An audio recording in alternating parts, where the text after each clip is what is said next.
This is the Horse Radio Network. Hi, I'm Jennifer Wood. And I'm Jennifer Connor. From Equestrian Businesswomen, and you're listening to Equestrian B2B, the podcast that brings together industry leaders, entrepreneurs, and equestrians for conversations about how they build and sustain a successful business.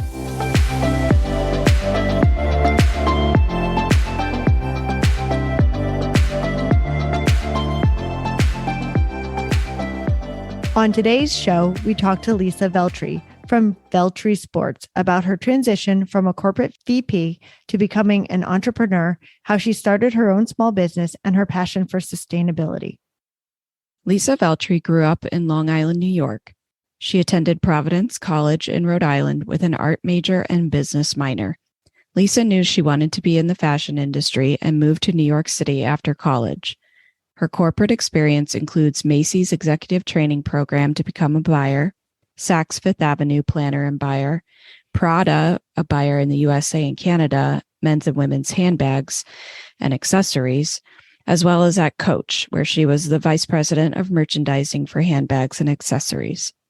Lisa absolutely loved her work, but retired to focus on raising her 3 children. She became a horse mom when her daughter was 4. Horses and competing have been in their lives ever since. When not able to find what they were looking for in the equestrian world in terms of a versatile riding bag, Veltri Sport was born. The company is just over a year old, and Lisa, along with her daughter, who's now 17, run it together. She will be going to college next year to study business, marketing, and fashion merchandising, so she can ultimately take over the company in the future. Veltri Sport is the synergy of fashion, function, and sustainability for men and women in the equestrian world and beyond. Carefully crafted by a fashion industry veteran, Veltri Sport products are intentionally designed for the active lifestyle. Whether you are an equestrian, a cyclist, a snowboarder, or any adventure enthusiast, the same constant remains: safety for ourselves and the environment we ride in. Using the highest quality eco-conscious materials, each Delaire backpack is made from approximately 10 recycled water bottles, so you can feel good about what you are doing and what you do with it. Because of the growing waste crisis from single-use plastics, it was on us to design a product that helps deal with the problem rather than exasperate it. Our goal is to responsibly make accessories with the functionality and organization that everyone needs, but with a sleek, modern look. Stomach ulcers make you feel bad. All Natural Ulcer Relief makes you feel good. With no known side effects and a 100% money-back guarantee, why not give it a try? ulcerrelief.com. Hi, Lisa. It's so good to have you here today. We're excited to talk to you about your experience both in the corporate world and the equestrian world, and becoming an entrepreneur to start your own business. So we'll kind of jump right in with the first question. Great. And thanks for having me. Yeah, it was so nice to meet you up at the Women in Business Spectacular in Saratoga. So that's kind of where we connected. And we were very interested in your story that you came from the corporate world. So can you kind of start off telling us what your roles were in the corporate world? I started my career after college. I went into the fashion industry. I knew I wanted to be in the fashion industry. I started it at the Macy's executive buying program. And I basically went through the ranks there and then started exploring other companies with buying. So I went over to Saks Fifth Avenue after that, where I was a buyer and a planner. And then I continued on working for designer brands. I moved over to Prada, and then I spent the most time working at Coach. There, I made the move from buying into merchandising. And really, the merchandising role was working with the designers and product development and sourcing and developing a product line. So my experience has really always been with creating product, knowing what's going to sell, seeing trends, pricing things right, and Yeah, just really having a pulse on the accessory world. I always focused on in the accessory world, and just analyze those businesses. What was it like climbing the corporate ladder? So much different than what I'm doing now. Basically, it's very structured. You know your roles and responsibilities. They're well planned out and structured for you. So you really know what your job responsibilities are. And then if you do your job well, you're reviewed on a structured basis annually, and with hard work and doing your job well, you are definitely can promote through the ranks with ease, but I was always, an overachiever and a hard worker. So I made myself grow through the ranks, and I felt like it was an environment that was supportive, but you definitely needed to understand the roles of all the different people and departments you worked with, and made sure you were a person that was politically correct in the sense of being able to work with many different personalities. So that is a skill that I have, but it grew over time. I definitely got better at it as I went on. And it's hard, and that's hard because not everyone can do that when you have to be working with so many different people. For sure. Yeah, I think that comes with age and maturity too. Yeah. Yeah, absolutely. I was going to say, I have a brother who's just getting into the corporate world after working for my family's small business in the horse industry. And I think sometimes I have to be like, yo, chill. Like, it's corporate life. Like, it's, it's different. Yeah. Like, you can't go at it and attack it and be so aggressive. You have to get along with those people because they're going to be there. Like, they're not leaving. They're not getting fired because you have some kind of issue. You've got to learn to play by the rules and figure out how to, work with them. Yeah, I totally agree. And even like the most difficult personality, I would always find that commonality with them and really develop a relationship. And I think that was what made me successful. Yeah. Considering that you were in the fashion industry, but still in major corporations with, tons of layers of management, were there a lot of women that you could look up to and that you saw in roles that you wanted to aspire to? Yes and no. I think it depended definitely on the person. There were people that actually you saw that you were like, I don't want to model her. And then there was a person that you would be like, yes, that's the avenue I want to go down. So I think it just varied. And it's interesting because it also varied by company, which I won't say, but like, there are certain companies, and people will find this in corporate America, that are very considerate of personal life, family life. You could still get the job done, work hard, but you could still have your own life. There are other companies, especially in the fashion industry, that tend to, I guess, try to own you in a sense, or, that's always your top priority. Even if you're getting the job done, you have to drop everything, or you may have to work every day for a month straight till 9:00 at night. It's just, there really aren't many boundaries. What were parts of the corporate world that you did enjoy?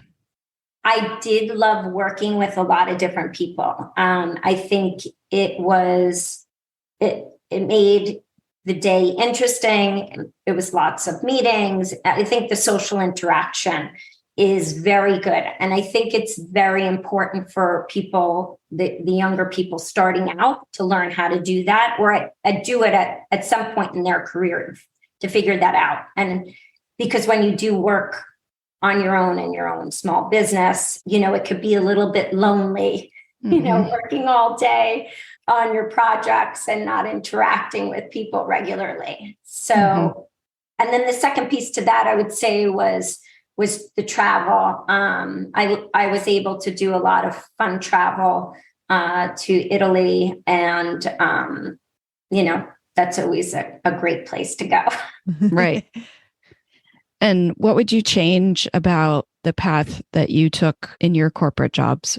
I don't know that I would really change anything, but I think that now in schools, the education at colleges, I think they offer a lot more specifics in course selection. So now that my daughter's looking at colleges and she wants to do something similar that I did, and she works with me today on this brand, I found, like, as we're looking through the course selections at different schools, I couldn't believe the things that were offered. I don't remember them ever existing when I was in college. So I think that would be the only thing I would have done differently, because I definitely, being an art major and a business minor, I had the right fundamentals. But then when I got into my first jobs, I had a lot of learning to do, where I think that the kids today could literally hit the ground running when they start.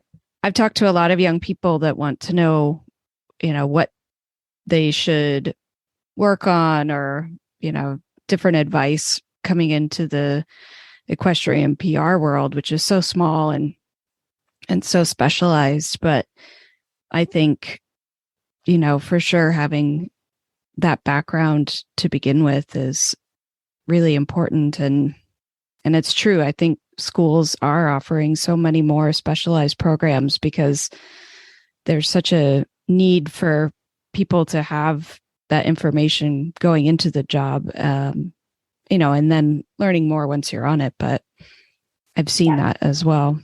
Absolutely. And I think the only other thing I would say is also so many colleges and just companies are offering internship programs. That was much tougher to find when I was in school.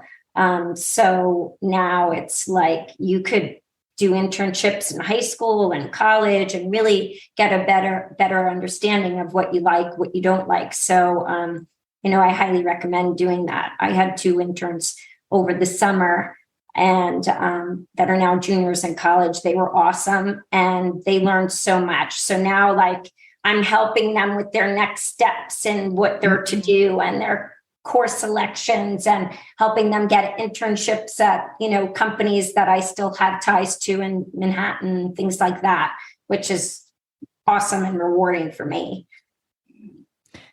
And I feel like with these more specialized programs that it really kind of dials down to applying it into the job and the field that you're going into. So I remember taking a management course and we went through this whole section about reward programs for people, for corporate rewards. And, after 25 years, you get to select a gift out of something. And, they just kind of like went through a list of different type of rewards programs, monetary or what would work. And I never really thought about it or could see where that would be applicable until one of my first jobs was working for somebody who did like promotional items. But the other part of her company was to provide these award programs to large companies. And sometimes it would be a pen after 10 years and I had no idea. Like we went through it and we kind of buzzed through it in class. And then thinking back, I was like, oh, wow, they could have set me up so much better for knowing this. And, if it was a little more specialized. And I think that's probably the advantage now of being able to take very specific classes so that you can kind of apply it to the real world. Yeah. It's so funny to hear about, incentives like that corporations used to do. And it's so old fashioned, I think now, nobody wants a pen. Nobody wants a plaque. Like they want weekends off and, yes. more vacation time, that sort of thing. Oh, absolutely. Yeah. Yeah. And, and I guess probably going through it, I'm thinking, who would want a pen, right? We were like, why would anybody want some kind of gift? They get to, at 25 years, you get to pick a toaster or a barbecue after set. 25 years. It's like your entire life of working. Yeah, absolutely. Lisa, what was the biggest lesson that you learned in the corporate world that you carried with you over into your business, your entrepreneurial side, and the small business? Hard work. I definitely learned as I went into these larger corporations. Everyone came in early, 7, 8 o'clock, and you stayed till 8, 9 o'clock. And especially when you were starting out trying to prove yourself. So I definitely knew what it was to put the time in to get to where you need to be. The other thing I also learned was just the importance of the details to make sure that every email that was scripted was proofed over and over to make sure that any correspondence you sent out to your colleagues and, upper management or wherever, it was flawless. I think that's really important for people to know that to have a mistake on a corporate email is not good. So that was something that, even my kids today, they're like, how many times are you going to read that email over?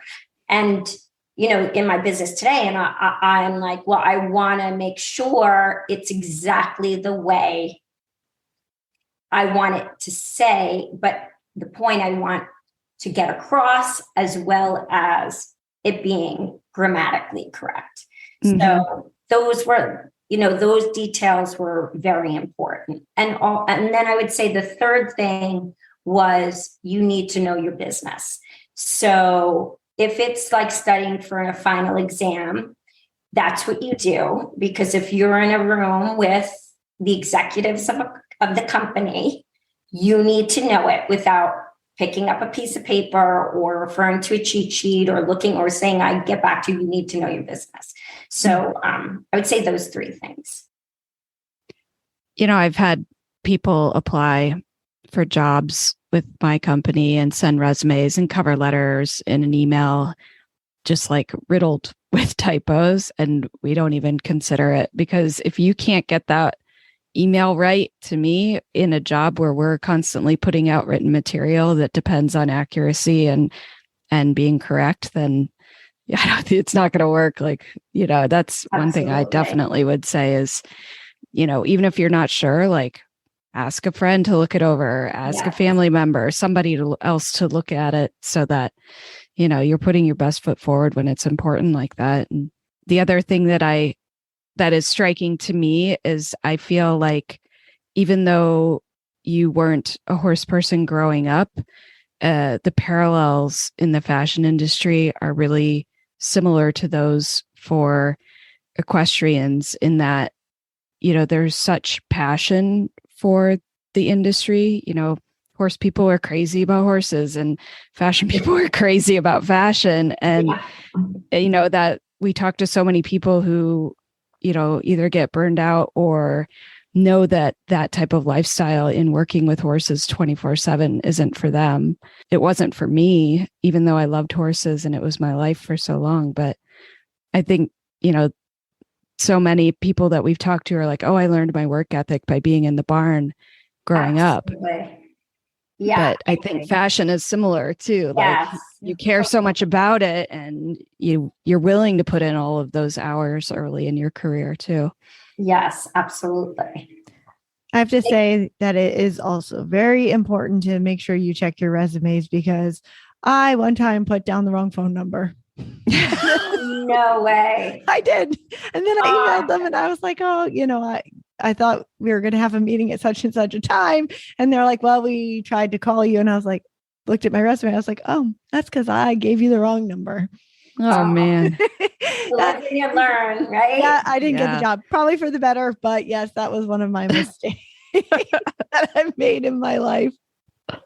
That's funny. Looking at challenges when you made the decision to kind of leave the corporate world, and then when you made the decision to become an entrepreneur, what was it that was hardest for you in those shifts? Yeah. So my first shift was to be the stay-at-home mom, which I think that was the hardest shift ever.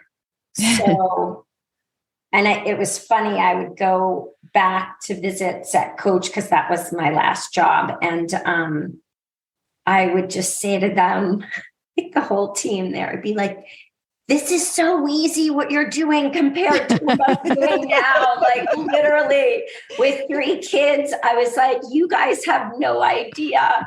And they would just laugh at me. So that was, and the biggest takeaway for me for that was I was in control of everything when I worked. I felt at least my job, right? And I went into control of nothing.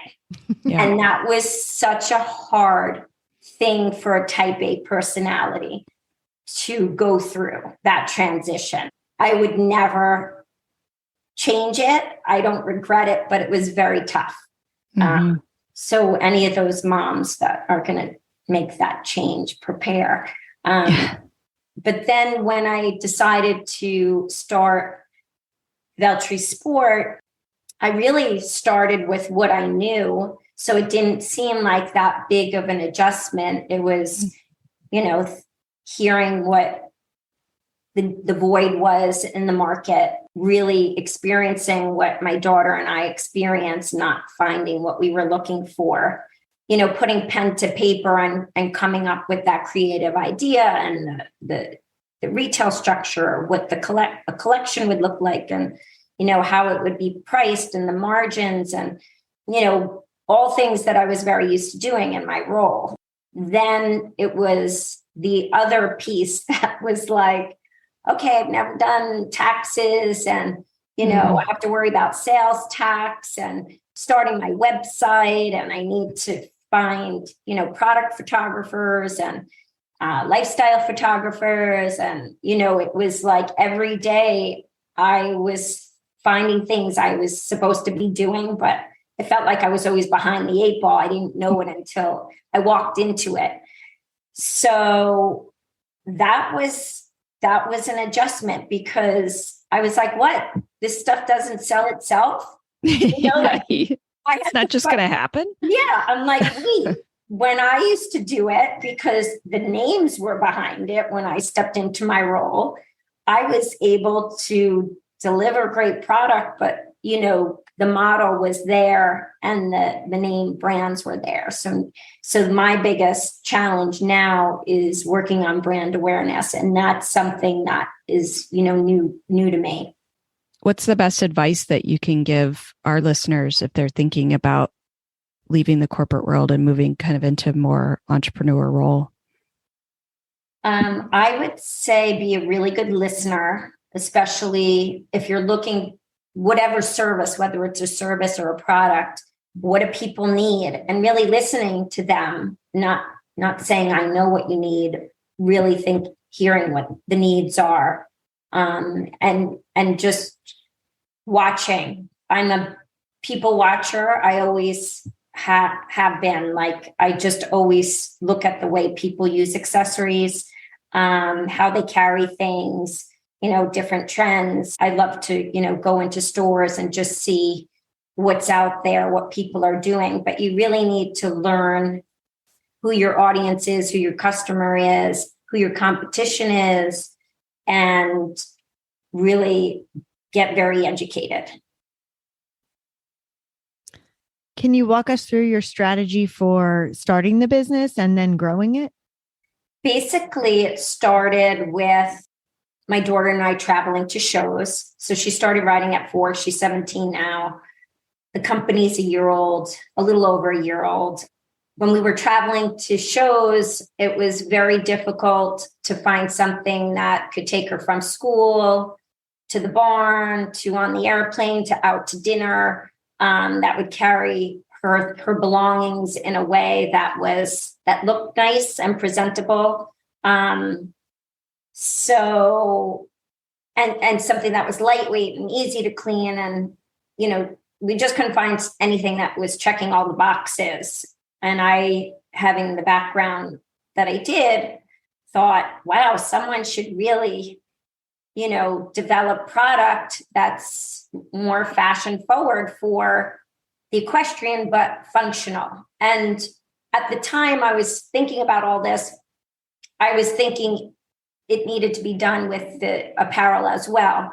Since then, I definitely have seen a shift in the apparel. There's a lot more apparel brands. They're definitely more comfortable and are really in tune with what the rider needs and wants. Again, I think they're more versatile, all those things. So, but no one was doing that for accessories. And I love accessories. That was where I was always positioned in. So I thought, let me start with a backpack that was like the backpack that would take you from school, work to the barn, but you could travel with, you could take it out to dinner. It would still look good. You could wipe it off with a wipey. I never leave the house without, a package of wipies in the car. Anyway, right?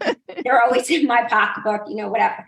So it like our fabrics, you could just wipe them down and like all that dirt and dust comes right off. So I really wanted these bags to be functional, but look good. And they definitely, the nylon definitely gives it a more chic upscale look. But at the same time, the nylon is super durable, water resistant, and easy to clean. So it like check the boxes for the use of an equestrian and anyone with an active lifestyle. The key for me was when designing the bag was making sure that it would house a helmet.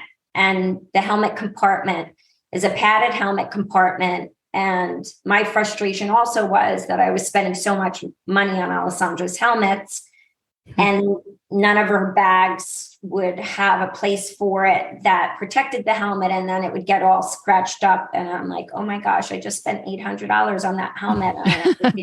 I would get like really upset. Or, how the kids are, they throw their bags down when they get to the barn and there the helmet is like in the dirt and the rocks and stuff. So I thought that was like the main function that I was designing the bag around. So I had the fabric, I had what the end use would be to hold a helmet, and then that it would have other functionalities. So the other thing that we always used to do, because me being organized and OCD, I used to keep all her gear in Ziplocs. And then as she got older, she took that little organization method over, and we would have her shoe polish in one Ziploc and spurs in another, hair accessories in another. And that's how we came up with the Darius zip pouch. So you could color organize your all your gear in our pouches. And then on the backpack, we have a carabiner. So you could clip the pouches right onto the carabiner if you needed immediate use of something easy access, or otherwise you would just keep them right into the main cavity of the bag. And then we have a lot of other good features like padded laptop compartment and things like that. So me being a non-equestrian, I use the bag all the time, and I love it for work and I love it for travel, because it's so easy to have my computer with me, and that's on the back side of the bag. And it's just a really comfortable, you could wear all day bag. And then I just expanded from there to make it a collection with 2 colors. When we launched it, it was in black, of course, and then we did the gray camo, and we did 2 sizes, the pouches, a couple belts. And then the other style that I designed with Alessandra was a belt bag. And really it wasn't like a normal belt bag because it was really thought out for the equestrian, because she, like many others, would have their, cell phone in their pocket and ride, and it would fall in the ring. And then I'm watching and getting hysterical that her new phone is going to get stepped on. And anyway, I designed this belt bag that had a pouch to put your cell phone in, and that would snap on and off. So you could wear it on the belt we provide, or you could wear it on any of your equestrian belts, and it just easily snaps on and off. This way, you don't have to slip the pouch through the belt as you're getting dressed when they don't have any way to get it on and off, Yeah.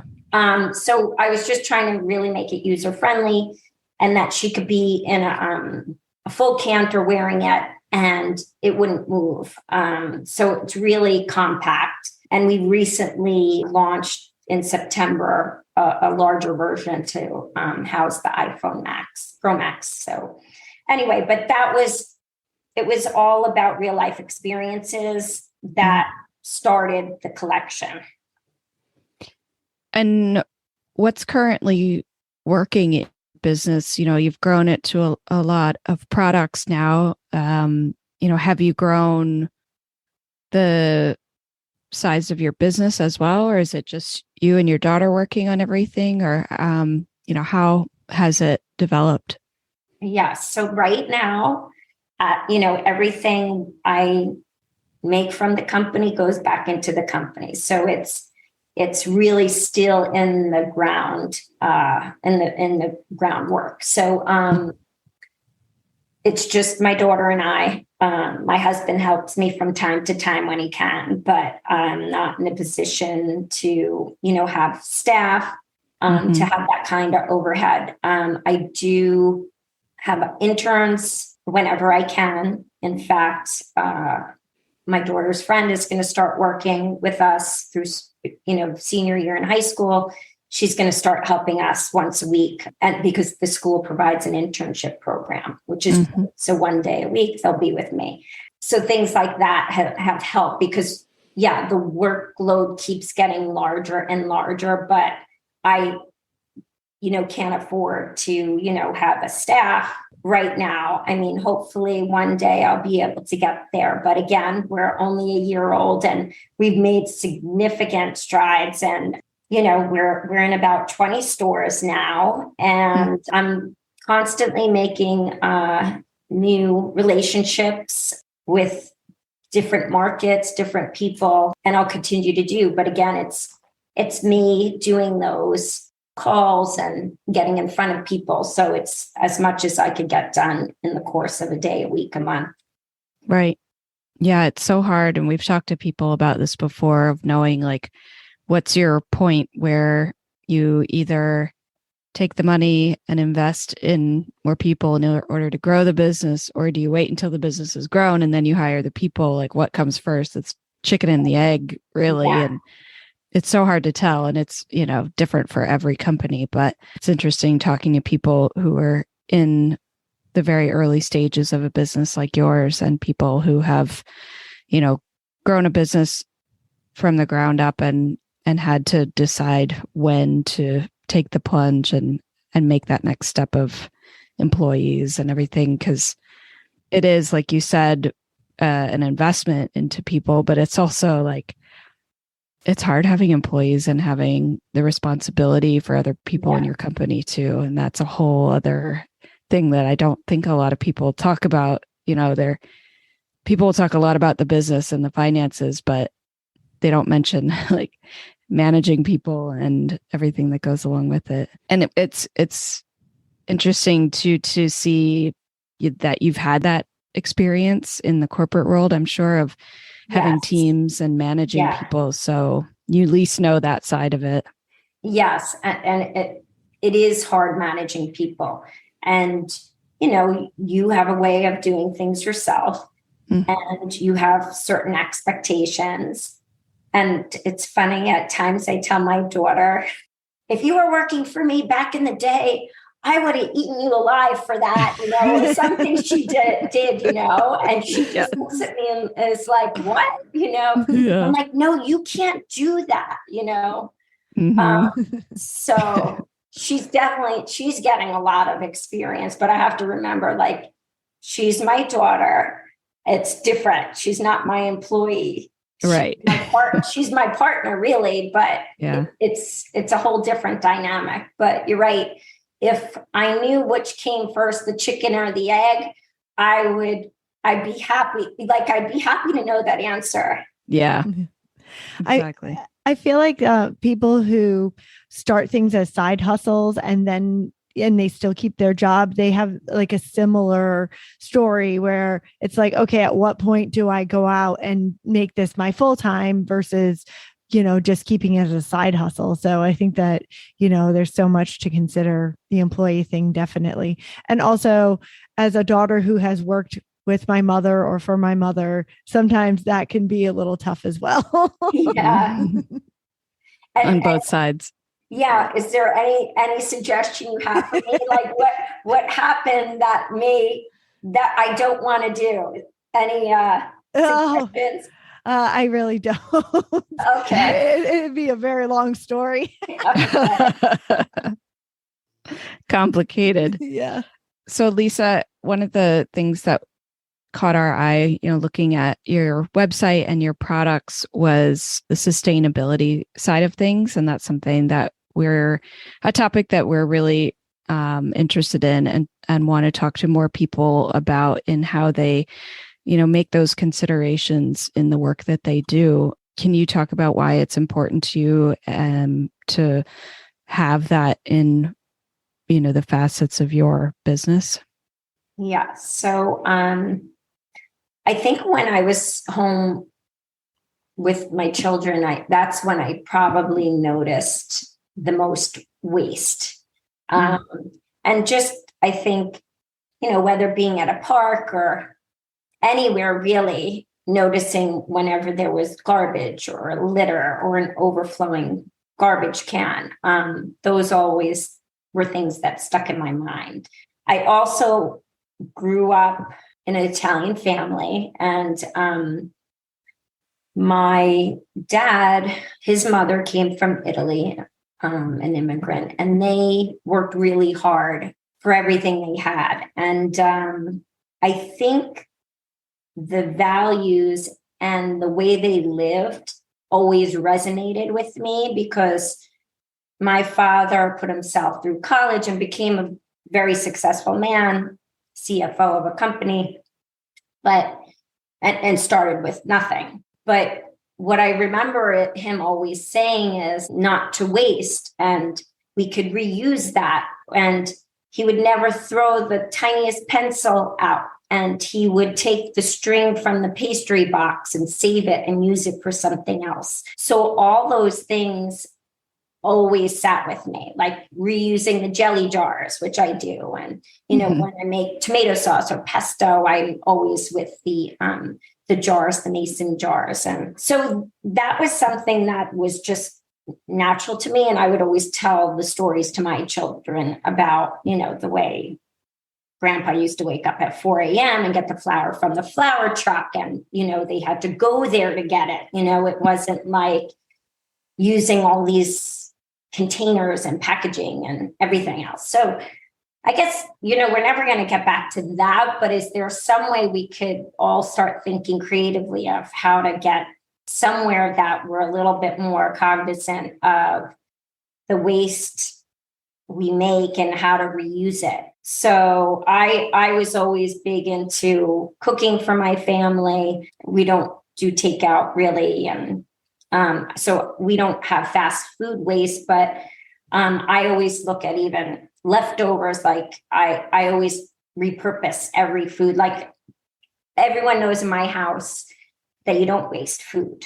But these were all things that I was brought up with. So when I was developing this line, I really wanted to do something that would make the brand sustainable. And I just started asking some contacts that I had in my past life about, what are the sustainable options for this fabric or this fabric is there, and how do they do it, and where does it come? So I just kind of got educated, and I felt like, this is important, and this is also makes me different because there aren't a lot of people that are doing it. I think more now, which is great.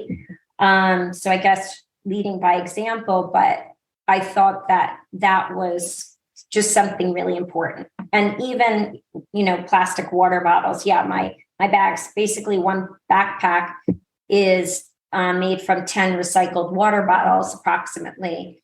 I wasn't even buying water bottles. Like, my kids know they have to use their Yeti bottles and things like that. Like, I never was a water bottle buyer.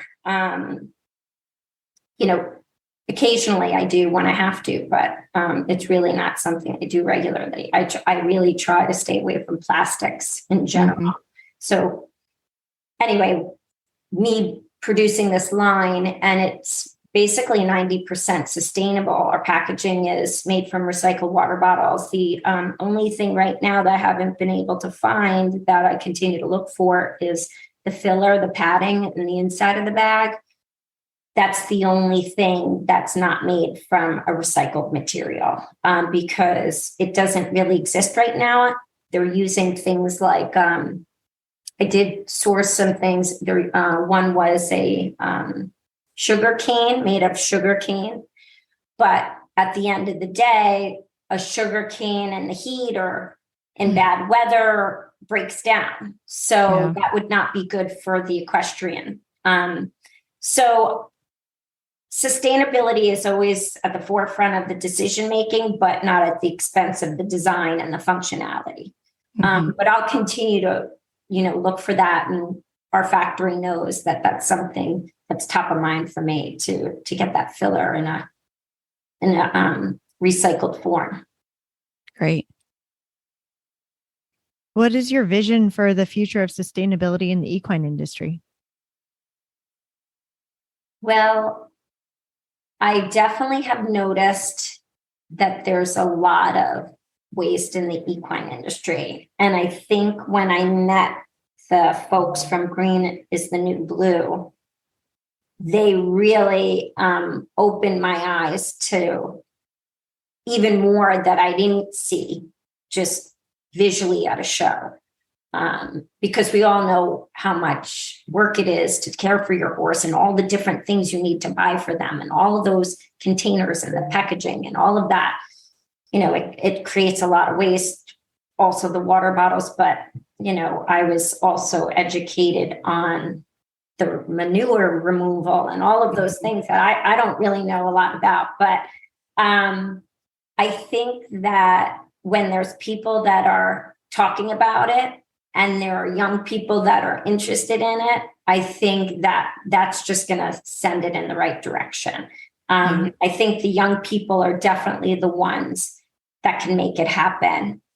Older people are usually a little more set in their ways, but if the young people are educated from the get-go, it's going to be like, normal to them. So I think that, it definitely will get better. And there's going to be a larger focus on that.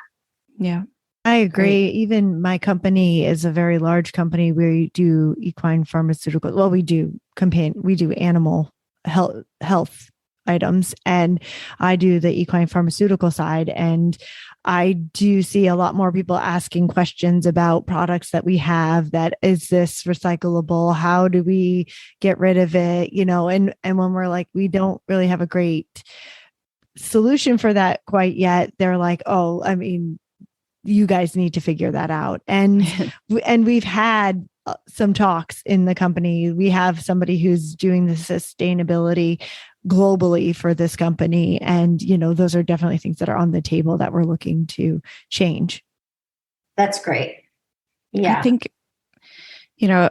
something we've talked about is, like you say, the younger people are making buying decisions based on not just the product, but about the the mission statement and the ethos of a company and what they stand for and what actions they take in order to, make the world a better place and support, and they support with their dollars towards those companies that do that. So I think anybody, looking to start a business, especially where, you're selling products, it's important to keep that in mind and be able to say to your customers, yes, we've thought about this. We're conscious of it. These are the efforts that we're going through in order to help improve it.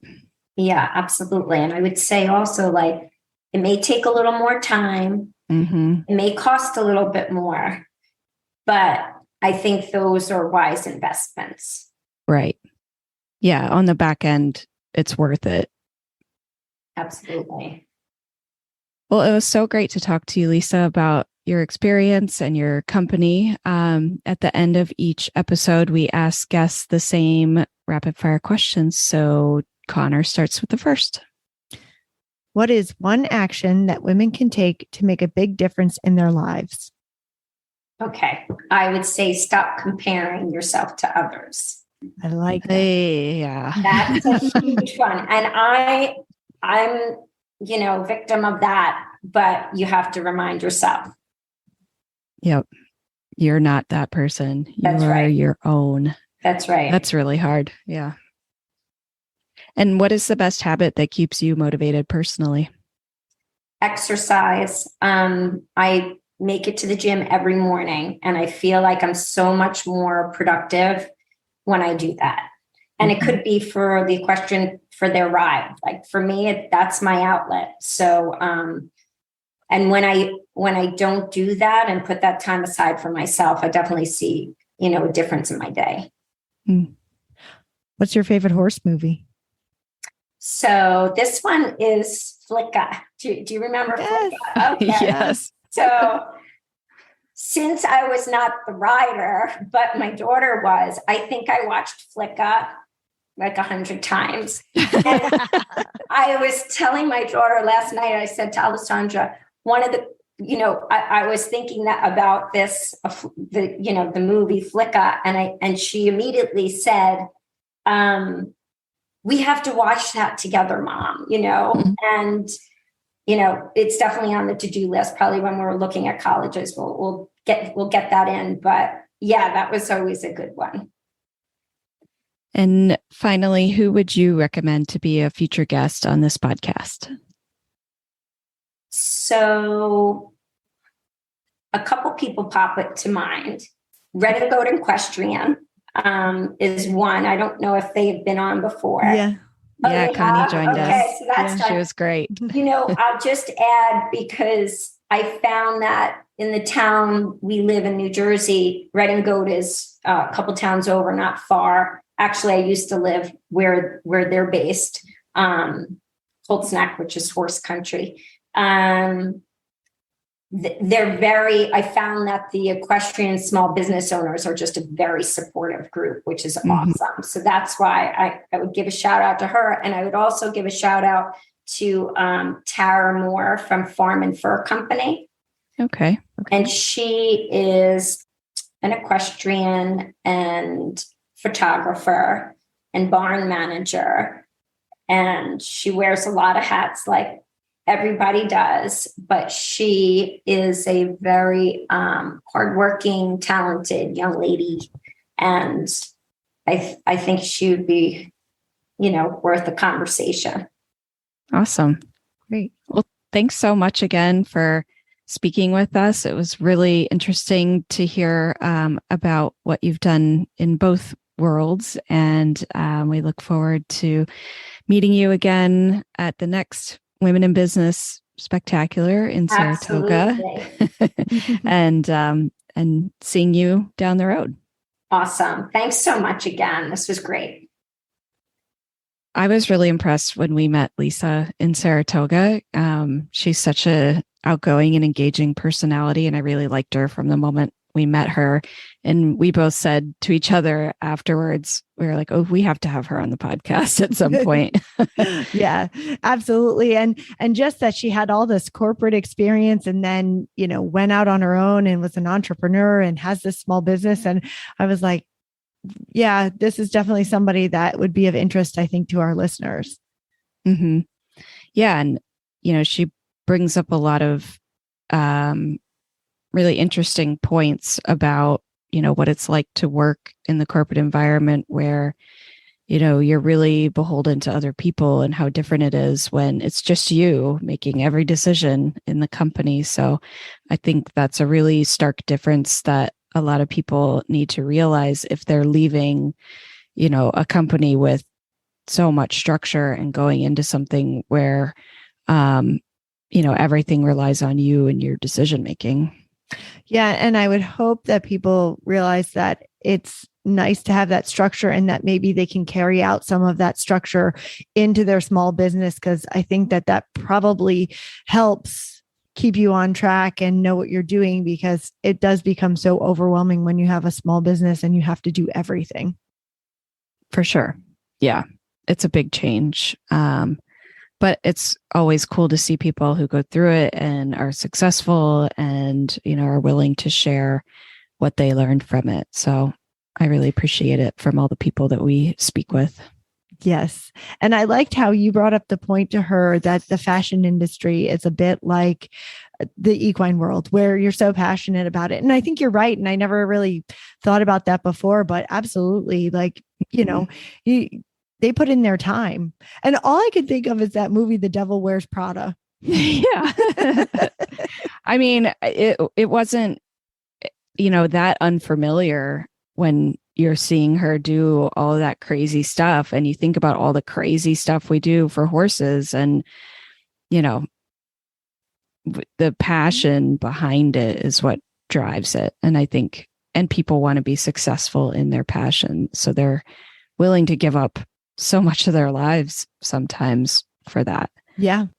Well, that was a really great chat, but we're out of time for today, and I look forward to the next one. Yeah, for sure. Can't wait. Find the links to today's guests and the show notes at www.eqbusinesswomen.com. Equestrian B2B is out twice a month on the 1st and the 15th.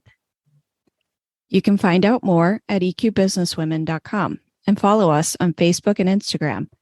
Find Equestrian B2B wherever you get your podcasts, and be sure to follow, subscribe, and leave a review. You can have all 20 plus shows of the Horse Radio Network with you wherever you go with their free app for iPhone and Android. Go to your app store and search Horse Radio Network. Now go work on your people skills.